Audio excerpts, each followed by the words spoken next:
Alors, comme on l'a vu avec Axel, et merci pour ce panorama, l'intelligence artificielle est entrée dans les mœurs et la technologie est influente et peut être invasive. Et il s'agit de protéger nos jeunes au-delà de ces enjeux de prévention qui sont majeurs.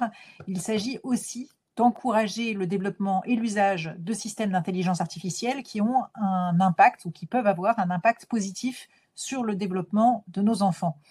Donc la question qui se pose, c'est comment en faire pour des alliés pour nous, parents, stimuler la créativité, faciliter l'organisation, aider à accompagner les devoirs, avec une première question à explorer ensemble, comment faire des IA des alliés pédagogiques des parents. Alors la première réponse que je vais faire en tant que membre de l'EdTech, ce secteur qui met la technologie au service de l'éducation, c'est qu'il existe des solutions qui ont été pensées pour accompagner l'apprentissage et l'enseignement de l'école à la maison. Et des intelligences artificielles sont intégrées progressivement dans un certain nombre de ces solutions éducatives.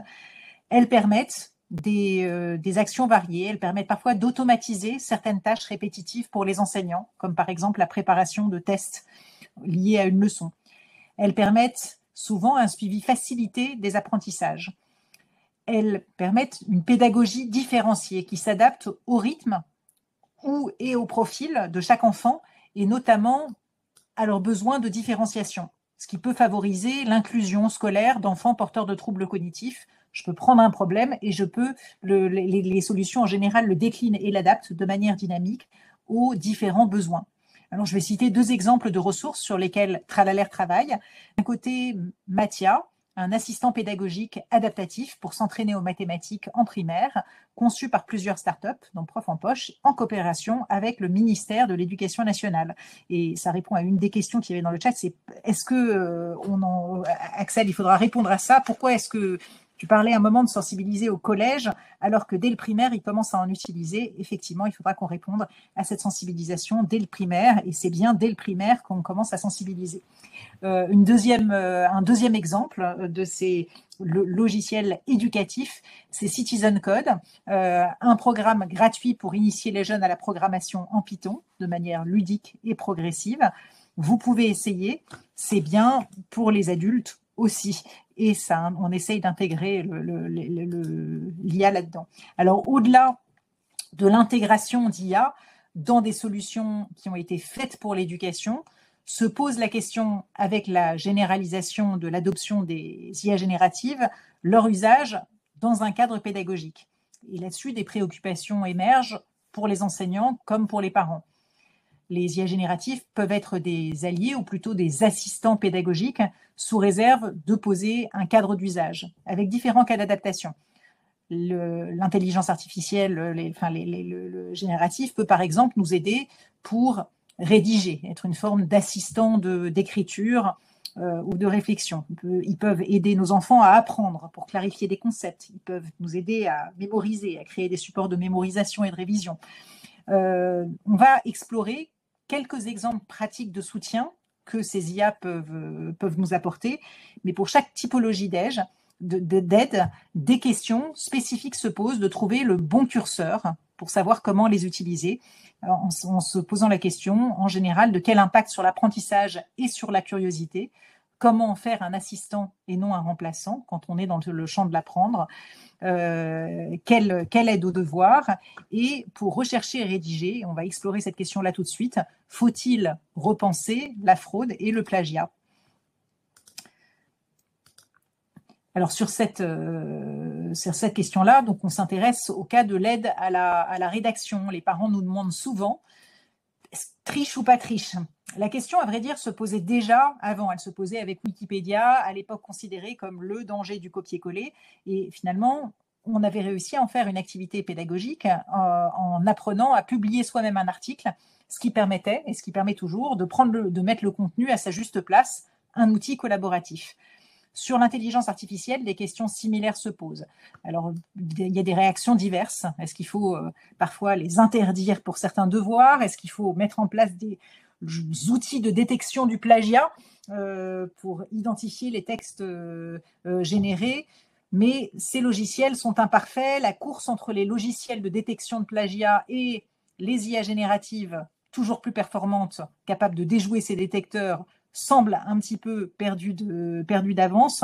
Il y a même un logiciel Humanizer qui propose comme publicité de rendre les textes générés par l'intelligence artificielle indétectables. Donc, il nous faut chercher au-delà des solutions techniques. On doit s'interroger sur la frontière mouvante entre l'utilisation légitime de ces outils et la notion de plagiat. Et finalement, plus que cette question triche ou pas triche, la question la plus intéressante dans ce curseur entre un devoir entièrement fait par une IA, c'est quand même dommage qu'un enseignant passe du temps à corriger un devoir qui a été fait par une IA générative, ou un devoir 100% fait à la main. La question, c'est de savoir quelle utilisation va susciter l'acquisition de compétences pertinentes, utiles pour l'élève. Dans le copier-coller pur, on voit bien qu'il y a peu de valeur ajoutée. Mais dans le cas qui figure ici au milieu dans cet exemple, l'élève génère plusieurs réponses avec des IA. Il utilise les meilleures parties, il les édite, il les transforme, puis il soumet un résultat et éventuellement, il va faire une restitution à l'oral en classe de ce qu'il a travaillé. Ben là, on se dit qu'il y a probablement un certain nombre de compétences qui sont développées dans ces différentes étapes qui sont utiles aux acquisitions et qui seront utiles à l'élève plus tard. Il nous faut donc probablement repenser aussi l'évaluation et valoriser le processus d'apprentissage au moins autant que le résultat. On voit donc sur cet exemple que ce qui est important, c'est de poser un cadre d'usage. Et je vais citer un enseignant, Michael Bertrand, qui énonce qu'il distingue le travail en classe, où on évalue la capacité de l'élève à élaborer un raisonnement et à mobiliser ses connaissances, et le travail à la maison, où on évalue l'esprit critique et le processus d'apprentissage. Alors, on s'est intéressé à un cas d'usage sur l'aide au travail. Je vais en prendre un autre qui est la notion d'en faire des assistants, toujours des alliés, des assistants, mais pour apprendre. Et le cas d'usage là, ça va être je vais prendre l'exemple basique d'une équation mathématique. Je cherche à clarifier quelque chose que l'enfant n'a pas compris. Des questions similaires à ce qu'on a déjà vu juste avant se posent. Le premier usage, non réfléchi, qui est à gauche, est centré sur la réponse. J'ai une équation 3x plus 4y égale 16, 5x égale 15 moins 10y. Le premier élément que je suis tenté de mettre dans une IA, c'est de mettre directement l'équation et dire donne-moi combien valent x et y. Alors certes, ça fait un gain de temps, mais ça génère zéro compréhension de la notion. Et la remobilisation sera très difficile lors d'un examen en classe. Et puis, en termes de capitalisation, il y a peu de choses. Donc, on met le doigt ici sur un problème de technologie qui est très, très efficace, mais qui n'a pas été pensée pour être pédagogique. Elle fournit une réponse finale immédiate et ça peut nuire à l'apprentissage de l'élève si ça ne passe pas par une réflexion intermédiaire. Donc, quel est notre rôle?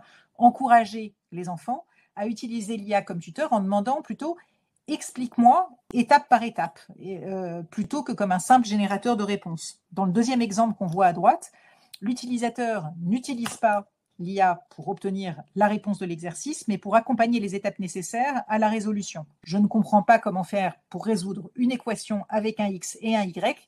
Explique-moi comment faire, étape par étape, avec un exemple. Et là, dans cet élément-là, la réponse est découpée par une série d'étapes. L'élève peut intégrer le raisonnement sous-jacent, et il peut le mettre en application, et puis ensuite, il peut éventuellement vérifier si la réponse qu'il trouve correspond bien à celle qui est attendue. Ça demande un investissement personnel plus important, mais le découpage du raisonnement mathématique étape par étape change tout et facilite la compréhension de la notion. Alors, explorons un usage similaire à l'école avec Xavier Garnier, qui est enseignant en mathématiques et qui utilise l'intelligence artificielle pour mieux accompagner ses élèves. L'IA ne fait pas le travail à ma place, mais elle permet de gagner du temps et d'adapter mes exercices aux besoins de chacun. Pour bien l'utiliser, je dois savoir comment formuler ma demande et ajuster les réponses reçues. Prenons un exemple concret. Mes élèves de 5e travaillent sur l'addition de fractions avec des dénominateurs différents. Je commence par demander à ChatGPT, par exemple, de produire une version corrigée d'un calcul pour que les élèves aient un modèle à suivre. ChatGPT me propose une solution détaillée, mais il ajoute une étape qui n'est pas au programme de 5e. Il transforme la réponse en nombre mixte, une écriture plutôt d'ailleurs utilisée dans le monde anglo-saxon. Une bonne formulation est essentielle pour que l'IA me propose une réponse adaptée. Une fois cette base posée, je demande ensuite une version étayée de l'exercice, c'est-à-dire où les élèves ont des aides progressives pour acquérir la méthode. L'intérêt ici, c'est que je peux guider les élèves progressivement avant de leur proposer d'autres exercices similaires, cette fois-ci sans aide. Encore une fois, ce n'est pas un outil magique, mais un assistant qui me permet de générer rapidement des variations d'un même exercice en fonction du niveau des élèves. Donc, on vient de voir un exemple parmi d'autres à l'école, mais il peut inspirer nos pratiques à la maison. Et j'en profite pour vous poser la question à vous. Et vous, avez-vous déjà utilisé une IA générative pour vous aider dans votre rôle de parent? Je vous invite à aller dans le Polls sur la droite. Vous voyez 4 réponses. Oui pour les devoirs, oui pour l'organisation, pour soutenir l'organisation de la maison. Ça peut être par exemple, moi je l'utilise pour planifier les repas à la maison, pour avoir de nouvelles idées de menus, prenant en compte les contraintes de chacun, mais qui permettent de ne pas refaire en boucle tout le temps la même chose, c'est très efficace. Ou oui à des fins créatives, ou non pas encore. Alors ce que je vois, c'est une majorité pour l'instant, de non. Et le seul élément qui se détache vraiment, c'est du 17% oui pour les devoirs. Donc on est dans le sujet. Et tout à l'heure, Axel avait posé la question de savoir si vos enfants, à votre avis, s'y mettaient déjà. Alors je vais vous faire un petit clin d'œil. Si les outils basés sur l'IA comme ChatGPT n'ont plus de secret pour les jeunes, les parents se sentent souvent dépassés, et c'est ce qu'on voit aussi dans le différentiel de sondage. Selon une étude qui est certes aux États-Unis, mais sur ce sujet, on les suit de près, seuls 37% des parents pensent que leurs enfants utilisent des IA génératives, alors que 7 adolescents sur 10 affirment le faire. Et donc, on a près d'un quart des parents qui sont convaincus que leur progéniture n'a jamais utilisé ce genre d'outils, alors que les concernés affirment le contraire. On voit une petite méconnaissance de l'usage de nos enfants qu'ils font de l'IA dans leur quotidien, probablement un manque de communication sur le sujet, ou en tout cas un manque de découverte commune. Et dans l'étude, l'autre élément intéressant, c'est que les jeunes utilisent l'IA générative en premier lieu pour les aider à faire le devoir. C'est plus de 50% des jeunes. Donc moi, j'y vois une vraie opportunité pour travailler ce sujet-là ensemble. Alors, comment est-ce qu'on peut travailler ce sujet-là ensemble? Il y a, comme je le disais tout à l'heure, plusieurs typologies qui ressortent et j'ai envie de dire qui sont réinventées en permanence par les enseignants comme par les parents. Tout à l'heure, on a évoqué la notion de rédiger, réfléchir, l'utilisation des IA génératifs comme assistant d'écriture ou de réflexion, notamment pour les productions écrites. Alors, comme on a vu, il y a plusieurs degrés d'usage. En amont, ça peut être une source d'enrichissement, d'émulation, pour identifier de nouvelles sources et de nouvelles idées, pour débloquer, pour initier, pour lancer. Un lycéen doit rédiger une dissertation, l'IA peut peut-être l'aider à structurer ses idées, à se suggérer des plans. En aval, après, ça peut apporter une aide pour corriger, pour améliorer l'expression écrite, réorganiser les idées, reformuler un texte, corriger les fautes d'orthographe accessoirement. C'est souvent comme ça que les enseignants au début reconnaissaient les textes livrés par une IA, elles étaient sans faute. Ou proposer des synonymes pour varier un terme. Alors je vais vous donner un petit exemple personnel. Ma fille de 14 ans devait faire une rédaction sur Joachim du Bellay, poète du Moyen-Âge. Elle manifestait un enthousiasme, disons, digne de son âge. Et on a ensemble interrogé ChatGPT comme un journaliste intervieweur. Elle s'est progressivement mise dans la peau de ce journaliste explorateur. Ça lui a donné plein d'idées. Elle a finalement elle-même fait le jet final, mais d'un manque d'enthousiasme, la sollicitation de l'IA a permis de lancer l'émulation, de rendre le devoir un peu plus stimulant et aussi probablement de déjouer l'angoisse de la page blanche. Un autre axe d'usage, d'application, c'est la notion d'expliciter, d'expliquer une notion qui n'a pas été bien comprise. La reformulation d'énoncé peut être utile. Souvent, dans les échecs à l'école, dans les devoirs, la compréhension ou la non-compréhension de l'énoncé joue un rôle clé, et parfois le fait de le reformuler d'autres manières peut débloquer. Et puis l'autre élément, c'est, comme on l'a vu dans l'exemple de l'équation tout à l'heure, c'est le séquençage, l'accompagnement dans la résolution d'activités. Je bloque sur un problème, je peux demander à l'IA d'expliquer étape par étape, et ça peut s'appliquer en remédiation sous la forme d'un accompagnement personnalisé qui peut aussi permettre d'adresser des besoins particuliers et des troubles spécifiques. Un autre axe, c'est le fait de mémoriser, de les utiliser comme création de support de mémorisation, de révision. Avec des formulations très très variées. Ça peut être pour se générer des questions qui vont me permettre de réviser et de m'entraîner, avoir des assistants de quiz, de flashcards, de fiches de révision. Ça peut être le fait de transformer des cours en podcast ou en audio parce que je suis plus auditif et que je vais pouvoir m'entraîner de cette manière-là. De manière générale, ce que cherchent les jeunes, l'un des éléments qui remonte et ce qui peut nous interroger là aussi dans notre rôle de parents, c'est le fait de ne pas être jugé par l'IA, c'est le fait de pouvoir soumettre les questions et dire « je n'ai pas compris » sans risquer ni une impatience que j'ai souvent en tant que parent. Alors, ce que je vous propose, c'est d'écouter sur cette question de la mémorisation et de la révision, qui est le dernier qu'on a abordé, un témoignage d'un parent qui nous explique comment il fait. Je suis parent de 4 enfants. Je vais vous montrer comment utiliser votre téléphone pour créer des fiches de vocabulaire à partir d'un livre et de l'IA. Je vais partager l'écran de mon téléphone où vous allez retrouver le store de Android où vous pouvez chercher l'application Gemini. Ensuite l'ouvrir. En bas, vous avez un petit plus qui vous permet de prendre une photo. Si votre enfant a besoin de travailler sur ce texte, vous pourrez le prendre en photo, le joindre et demander à Gemini « Peux-tu m'extraire tous les verbes et les adjectifs de ce texte dans la même colonne et les traductions françaises dans la seconde colonne ?» Il réfléchit et il vous sort la liste de vocabulaire que vous pouvez exporter, copier-coller dans d'autres outils ou d'autres applications. Au revoir. Oui, donc je racontais cette fois un échec, une intervention parent un peu compliquée où j'ai été prise la main dans le sac de mauvaise mère avec un enfant me demandant de l'aide pour trouver une citation dans Bérénice. J'ai demandé à une IA générative, mais sans réfléchir à mon prompt et sans donner la source. Et je me suis donc ça a été l'arroseur arrosé puisque le texte ne correspondait pas au livre et avait été inventé. Et quand j'ai dit mais ça correspond pas à la vraie citation, on m'a dit ah effectivement pardon, il suffit de m'envoyer la source. Je vous raconte cette anecdote parce que même quand on se trompe, et ça arrive avec un prompt mal pensé, il est possible d'en faire un point de départ d'un échange pédagogique, d'un échange éducatif et justement d'expérimenter ensemble. Alors, on va essayer de retenir quelques éléments clés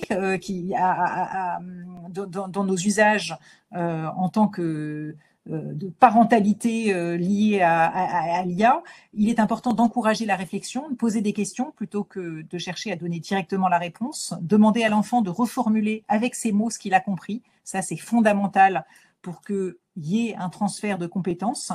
Le fait de renforcer l'esprit critique et de demander d'évaluer la réponse des intelligences artificielles, de dire qu'est-ce que tu en penses, c'est ce que tu trouves intéressant et qu'est-ce que tu ferais de mieux, de vérifier systématiquement les réponses de l'IA qui, on l'a vu, peut se tromper, en particulier en demandant ses sources. Elle peut inventer des sources parfois et de pouvoir la comparer avec d'autres moyens. Après, il y a d'autres choses à faire qu'on peut faire à la maison avec l'IA, notamment autour de la créativité. Et je vous donne un petit exemple qui est un petit logiciel qui permet de mettre un dessin d'enfant et puis de l'animer de manière très très facile. Ça s'appelle Animated Drawings et c'est un élément qui permet de motiver les enfants et notamment des spécialistes nous ont pointé que des enfants qui auraient une difficulté avec la trace écrite ou à entrer dans le dessin pouvaient être très motivants. Et puis ça peut aussi créer du lien avec les grands-parents et susciter du lien entre générations pour envoyer un dessin sous forme animée. Alors, je vais passer rapidement là-dessus. On voit là plusieurs visages. Il y a plusieurs jeux qu'on peut faire en famille également pour questionner l'intelligence artificielle ensemble. Là, ici, très difficile de voir quel est le visage qui correspond à un vrai visage. C'était le 2, je vous donne la réponse pour accélérer, mais ce genre de petits jeux peuvent être des activités tout à fait bénéfiques en famille. Ici, c'est Which Face is Real. De la même manière que je vous invite, si vous voulez lancer la notion de réflexion en famille, à utiliser le Compare IA qui a été fait par le ministère de l'Agriculture et qui permet de poser une question et de voir plusieurs réponses qui sont posées à plusieurs, enfin une question qui est posée à plusieurs IA et d'évaluer en tant que public la meilleure, celle qui nous semble la meilleure. Alors en synthèse, oui, il est possible de faire de l'IA nos alliés et pour ça, là encore, il faut poser un cadre pour mieux apprendre avec l'IA. On a vu que c'était important d'abord d'oser l'expérimenter en tant que parent, mais aussi de valoriser l'apprentissage, le cheminement, l'appropriation, la reformulation, de revaloriser tout le chemin d'apprentissage et tous les travaux de recherche montrent la puissance de l'explicitation de l'apprentissage et que c'est en formulant les différentes étapes d'un raisonnement que j'apprends. Et ce qui invite peut-être à repenser l'évaluation, notamment dans les travaux à domicile, mais pas seulement. Peut-être penser une évaluation à l'école qui soit moins centrée sur le résultat final et plus sur les étapes de travail, mais nous aussi, en tant que parents, peut-être un peu moins centrés sur la note finale et plus sur mais comment tu as fait pour y arriver et qu'est-ce que tu as compris aux différentes étapes. Le deuxième axe, il y a d'un côté mieux apprendre donc avec l'IA et de l'autre côté, il y a apprendre à questionner les intelligences artificielles. Qu'est-ce que ça veut dire? C'est bien sûr apprendre à s'en servir, manipuler avec vos enfants pour comprendre leur fonctionnement, comprendre comment ça marche. Sylvie nous a donné quelques billes. Apprendre à poser des questions, valoriser la question et apprendre à s'en passer. Un petit mot sur la notion de savoir prompter. On parle maintenant de prompt engineering. Savoir prompter, c'est-à-dire interroger. Et savoir questionner, c'est peut-être le cœur de l'éducation. Donc, ce qui peut nous intéresser aussi dans cette dynamique, c'est finalement l'art de questionner à recentrer au cœur de l'éducation. C'est au cœur de l'éducation citoyenne, un enjeu de citoyenneté numérique. Et là-dessus, ce que je propose, c'est que, Axel, que tu nous montres quelques outils qui permettent justement d'accompagner la réflexion à l'école comme en famille. Oui, alors je l'ai évoqué tout à l'heure, c'est vraiment pour vous représenter là des outils qu'on a conçus spécifiquement cette année dans le cadre là, du Safer Internet Day. Donc je vous ai parlé tout à l'heure de ces parcours. Donc on va vous indiquer dans le chat les liens pour y accéder. Donc 3 parcours qui ont été créés pour les primaires, on l'a bien dit, on l'a répété plusieurs fois dans ce webinaire, d'aborder ces sujets le plus tôt possible parce que les IA sont présentes dans beaucoup des activités numériques et dès l'enfance et de faire vraiment le lien avec les sujets d'éducation qu'on a l'habitude de faire en fait sur la manière de se comporter avec les autres, de protéger ses données, de faire attention au contenu, comment on travaille son esprit critique. Donc pour les enfants à partir de 8 ans, on a 3 parcours. L'IA et ma citoyenneté numérique, ce que je vois en ligne, ce que je dis en ligne, ce que je partage en ligne. Et à chaque fois, dans ces parcours, vous allez avoir des expériences très concrètes. Donc, je vous en ai montré un petit extrait tout à l'heure sur ce que je vois en ligne. On va vraiment apprendre à reconnaître des IA différentes et se rendre compte que parfois, à un moment donné, on peut plus se fier uniquement à sa vue. Dans ce que je dis en ligne, ça va être l'occasion vraiment de voir l'impact de nos échanges en ligne et comment, en fait, dès qu'on peut avoir une réponse qui sont malveillantes, notamment sur les groupes classes, ça entraîne en fait une spirale de malveillance là où, on peut l'enrayer autrement en ayant tout de suite des propos qui sont positifs. Donc, à travers des expériences comme ça permet aussi aux enfants de se rendre compte de l'impact de leurs mots et de l'impact de l'effet de groupe, surtout dans les mécaniques de cyberharcèlement. Et dans ce que que je partage en ligne. Ils ont, voilà, on a travaillé une simulation un peu de ce qu'ils peuvent rencontrer dans certains jeux vidéo en ligne où ils peuvent être invités à rentrer certaines données, donc de savoir quelles sont les données personnelles qui sont utiles au fonctionnement d'un service et ceux qu'il faut éviter de partager. Et puis pour les plus grands, là on a fait des parcours plus sous la forme de scénarios où on se plonge vraiment dans des situations très proches du quotidien. D'ailleurs, c'est l'occasion de vous dire qu'on a travaillé avec une classe média, avec des adolescents qui ont conçu ces parcours avec nous, qui ont imaginé ces scénarios dans l'idée vraiment de faire une sensibilisation pair à pair. Et là, on est sur la notion de être en ligne, bien être en ligne et savoir être en ligne. Et ça permet d'aborder plein de points qu'on a vus aujourd'hui et puis notamment des questions, ces questions de santé mentale qui sont quand même très importantes dans les pratiques numériques aujourd'hui et qu'on n'aborde pas souvent avec les jeunes. Donc c'est un support qui est au départ pensé plutôt pour les classes, pour une sensibilisation collective, mais vraiment vous pouvez notamment vraiment vous pouvez les utiliser en famille. En tout cas, ça nous intéresse d'avoir vos retours d'usage dans ce cas. Et en plus c'est assez ludique, c'est interactif, il y a des questions et c'est les enfants aussi qui formulent les propres messages qu'ils ont envie de retenir par rapport à ce qu'ils ont appris dans le parcours. Et on a créé aussi un jeu, voilà. Alors, on le redit, on l'a peut-être pas dit, mais c'est important de le dire que toutes ces ressources et comme toutes celles disponibles sur Internet sans crainte sont gratuites. On a créé un jeu que vous avez simplement à imprimer et télécharger. C'est un escape game. Là, c'est vraiment pour commencer à parler d'IA en famille à partir de 8 ans, tester ses connaissances et commencer à évoquer justement ces questions un peu d'éthique, de responsabilité, mais en s'amusant. Alors, on l'a créé dans l'univers de Vince et Lou, qui sont nos stars un peu de la sensibilisation, qui sont un frère et une sœur, dont on se sert pour aborder plein d'enjeux de société avec les enfants. Et là, en fait, Vince et Lou sont enfermés dans une IA. Le but du jeu, c'est de formuler le prompt. Donc, le prompt, vous savez, c'est cette consigne que l'on formule aux IA génératives pour avoir une réponse. Donc, ils doivent formuler un prompt en 8 mots. Et ces 8 mots, ils vont les trouver en explorant les différents espaces qui seront l'occasion de répondre à des questions ou de relever des défis. Voilà, c'est un jeu qui est à la fois compétitif et collaboratif puisque Vince et Lou étant frères et sœurs, il n'est pas concevable qu'ils puissent sortir l'un sans l'autre de cette IA. Donc la première équipe, on peut jouer à 2 et puis l'idée c'est de pouvoir jouer aussi en équipe. Les premiers qui arrivent doivent faire une activité pour sortir ensemble. Donc vraiment, c'est un jeu, pareil, Ornella vous le met dans le chat, que vous pouvez télécharger dès maintenant pour jouer avec vos enfants. Et ces jeux, voilà, ça peut être aussi un très bon support de médiation en classe ou en périscolaire. Voilà, Déborah, je crois que c'est le moment de la conclusion et peut-être des questions. C'est le moment de la conclusion. Donc, pour ouvrir un tout petit peu le débat, un tout petit pas de côté en vous parlant du golem, cet être d'argile sans parole ni libre arbitre, qui est une métaphore qui est souvent utilisée de la relation de l'homme et de la technologie. C'est un acte dangereux, éthiquement complexe. Le créateur doit être capable de contrôler la créature et de la désactiver. Elle a inspiré de nombreuses fictions. J'aime particulièrement Frankenstein Junior, mais il y en a d'autres. Et comme le golem, l'IA fascine autant qu'elle inquiète. Et donc, on s'interroge, et c'est ce qu'on faisait pendant cette conférence aussi, le fait de questionner la limite de l'intelligence artificielle. Mais finalement, ce que je trouve encore plus intéressant, c'est le fait que l'IA nous oblige à nous renvoyer, nous, à nos propres limites et pas que à celles de l'IA, et à s'interroger sur ce qui nous rend spécifiquement humains par rapport à elle. Et le fait de se dire, et c'est des questions que j'ai posées en atelier à des jeunes, le fait de leur dire qu'est-ce qui dans ta journée te distingue d'une IA, te distingue d'une machine, et je pense que c'est une question à la fois qu'on peut se poser et qu'on peut poser avec eux.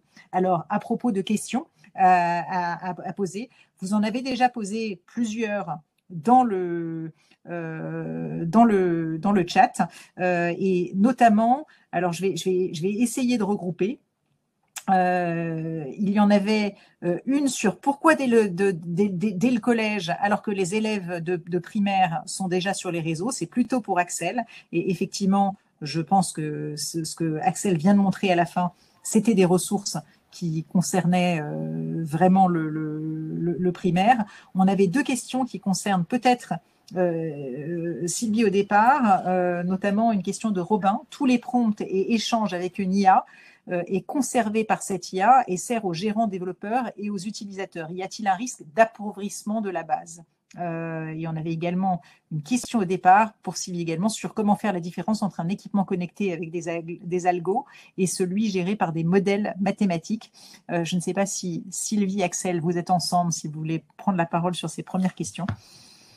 Alors, je vais commencer par celle sur comment faire la différence entre les équipements qui intègrent de l'IA ou pas. Alors, il y a une première réponse qui est, par exemple, dès lors qu'il y a une commande vocale, on peut imaginer que ça intègre de l'IA. Et puis, deuxième indice, là, actuellement, c'est un argument marketing que de dire qu'il y a de l'IA, donc c'est souvent très explicite. Et le troisième, la troisième piste qui permet quand même d'avoir une transparence sur est-ce qu'il y a de l'IA ou pas, c'est qu'il y a quand même un cadre. Dès lors qu'il y a de l'IA, il y a de la collecte de données personnelles généralement, et donc les fabricants de ces dispositifs-là sont contraints par le RGPD, et donc voilà, normalement, c'est assez transparent. À terme, je ne sais pas si la transparence sera encore là, mais en tout cas, pour l'instant, c'est assez facile dans les notices ou dans les présentations des équipements de savoir ce qui contient de l'IA ou pas. Après, la deuxième, c'est sur l'appauvrissement, c'est ça, si les IA alimentent les données, voilà. Donc, effectivement, on parle beaucoup de ce qui s'appelle le chaos informationnel. C'est le fait que, pour l'instant, par exemple, dans Gemini, il y a encore la possibilité de dire de mettre en surbrillance les réponses qui proviennent d'une recherche sur le web et celles qui sont purement générées. Mais il est fort à parier que dans quelques mois, Internet sera tellement pollué de contenu généré que ce critère-là de différence sera pas pertinent. Et donc, il faut voir après qui seront les tiers de confiance auxquels on s'adressera. Est-ce que comment on fera pour faire la différence entre des contenus dans lesquels on a confiance et d'autres dans lesquels on peut avoir confiance, mais dont on sait que ce sera généré par les IA. Ça s'appelle le chaos informationnel. Merci Axel. Est-ce que tu veux enchaîner? Et j'annonce l'une des questions suivantes. Il y avait également comment se défendre contre un deepfake. Et là-dessus, ça peut concerner plusieurs personnes autour de la table. Alors, sur la question qui était de faire de la sensibilisation dès le primaire, c'est ça? Oui. Donc, oui, d'abord. Oui, on en est convaincu, c'est essentiel. Enfin, je pense que c'est important de rappeler, au-delà des IA, je peux me permettre de reciter Yanfance qui avait fait une enquête sur le sujet et qui montrait que quand même près de 70% des 8-10 ans avaient un compte sur un réseau social. Ça montre qu'aujourd'hui, des enfants très jeunes ont vraiment une pratique numérique qui était celle des adolescents il y a encore quelques années. Donc, à partir du moment où on est sur un réseau social, l'invitation d'un réseau social est de partager des données, puisque on invite justement à publier du contenu, à commenter, à liker. Et je pense que ce qu'il faut dire très très tôt aux enfants, et le dire avec des mots adaptés, et c'est pour ça que nous on a des supports vraiment dès l'enfance, et avec les contenus de coloris aussi dès les tout petits, dès la maternelle, pour pouvoir commencer à faire de l'éducation au numérique, c'est que chaque acte qu'on fait en ligne engage notre responsabilité. C'est pour ça aussi que les réseaux sociaux sont interdits avant 13 ans. Et j'ai vu dans les commentaires, il y avait pas mal de questions sur cette notion de majorité numérique à 15 ans. Alors oui, il y a la majorité numérique à 15 ans en France. D'ailleurs, dans d'autres pays européens, c'est 16 ans. Mais il faut savoir que cette majorité numérique, elle est théorique.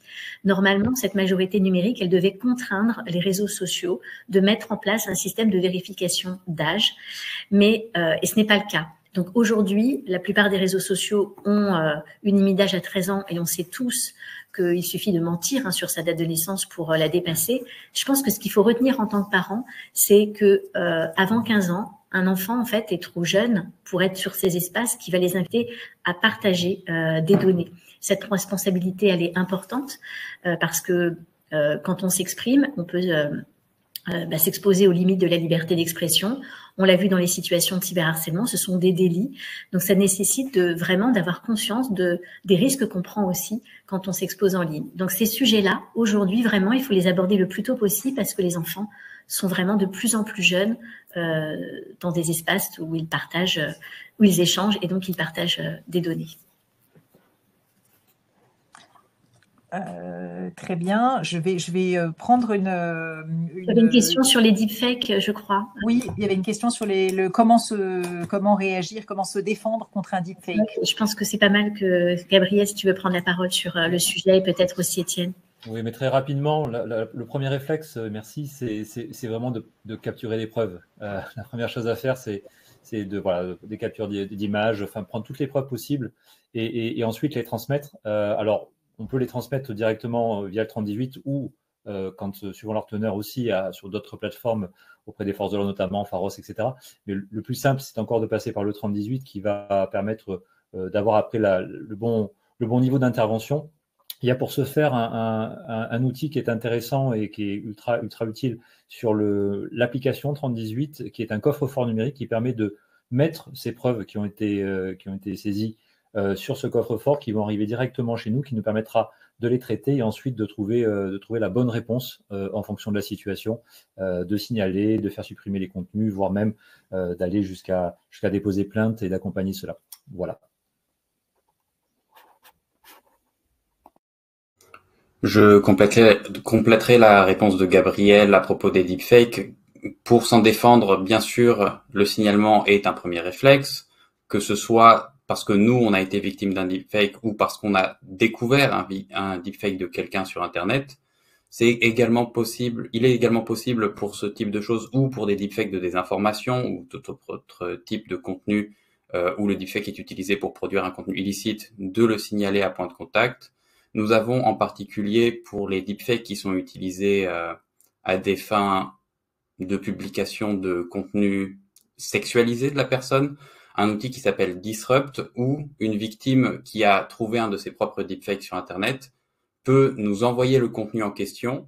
Ce contenu sera analysé puis haché grâce à un programme de hachage qui va générer une signature numérique que nous gardons dans une base de données qui est ensuite mise à disposition des grandes plateformes et des sites où ce type de contenu peuvent potentiellement être postés pour permettre à ces services de reconnaître lorsque ce contenu est posté sur leur service et automatiquement le supprimer et ainsi empêcher la diffusion de ce type de contenu. C'est également un service que nous proposons. Alors, je précise que quand tu dis nous, c'est point de contact. Donc là-dessus, vous pouvez aller sur l'espace de signalement, point de contact pour faire les signalements. Les 3 services qu'on présente aujourd'hui sont présentés sur le site Safer Internet qui réunit et qui fédère l'accès à ces 3 services. Et il y avait une autre question qui était: est-ce qu'une loi est déjà mise en place, une question d'Anne, pour signaler lorsque l'image ou la vidéo sont fabriquées par l'IA? Alors là-dessus, je ne sais pas si vous voulez intervenir. Moi, ma première réponse serait de dire aujourd'hui, ce qu'on a vu, c'est que c'était de plus en plus difficile de faire la distinction entre ce qui est produit entièrement, partiellement ou pas du tout par l'IA. Donc, je pense que c'est difficile de s'en remettre à la loi pour cela. En revanche, le fait de généraliser des éthiques de publication des sources, je pense que c'est un élément fondamental. Chez Tralalaire, on sait dans notre charte, dit qu'à chaque fois qu'on utiliserait l'IA pour le publier, il faudrait que ce soit affiché. Et typiquement, les parcours que présentait Axel tout à l'heure, qui sont les parcours d'éducation critique à l'intelligence artificielle, qui ont été élaborés avec des experts bien sûr, mais aussi avec un panel jeune, et en utilisant de l'intelligence artificielle, c'est affiché que certains des visuels et des éléments d'univers ont été faits, et on pense que c'est aussi un élément pédagogique là-dessus. Alors, je pense qu'en termes d'horaire, on va arriver au bout. Je vois encore une question de Sandra auquel on n'a pas répondu, qui était: si les enfants sont habitués à utiliser l'IA, comment feront-ils le jour d'un examen? Alors là-dessus, je pense qu'on y a en partie répondu, qui est de dire d'abord, il ne s'agit pas d'utiliser les IA génératives à n'importe quel âge. Là encore, quand Axel rappelait que 13 ans était le seuil d'âge fixé par l'UNESCO pour l'utilisation d'outils d'IA en classe, je pense que ça vaut le coup de l'avoir en tête. Il faut que nos enfants s'entraînent à faire des devoirs et à répondre à des questions, effectivement, sans être dépendants dès le début des IA génératives. Et ensuite, je pense qu'il y a un élément de réponse qui est dans le fait de les habituer, non pas à produire des réponses, mais à avoir les éléments et les étapes de raisonnement. Et pour faire ça, peut-être que ce qu'on devrait mesurer progressivement, je m'adresse à l'éducation nationale ou à nous-mêmes en tant que parents, c'est l'écart de notes qu'il y aurait entre quand j'utilise une IA, et c'est très bien de savoir l'utiliser, quand je suis au lycée par exemple, et de pouvoir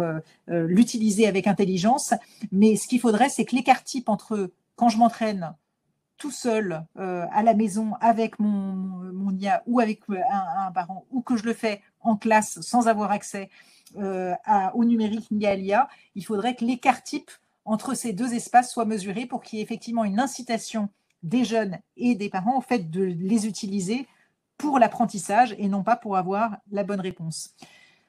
Sur ce, je pense que, sauf si vous avez Axel, Étienne, Gabriel, Loïc, Sylvie, un mot de la fin que vous souhaitez apporter, mais je peux vous laisser faire une note finale et sinon je voulais remercier l'ensemble du public pour les différentes questions. Certaines questions ont fait l'objet d'un échange questions-réponses par texte et pour vos réponses riches et pour les contributions de nos intervenants. À très bientôt et bon Safer Internet Day. Bonne soirée, merci. Bonne soirée. Bonne soirée. Bonne soirée, merci à tous. Bonne soirée à tous.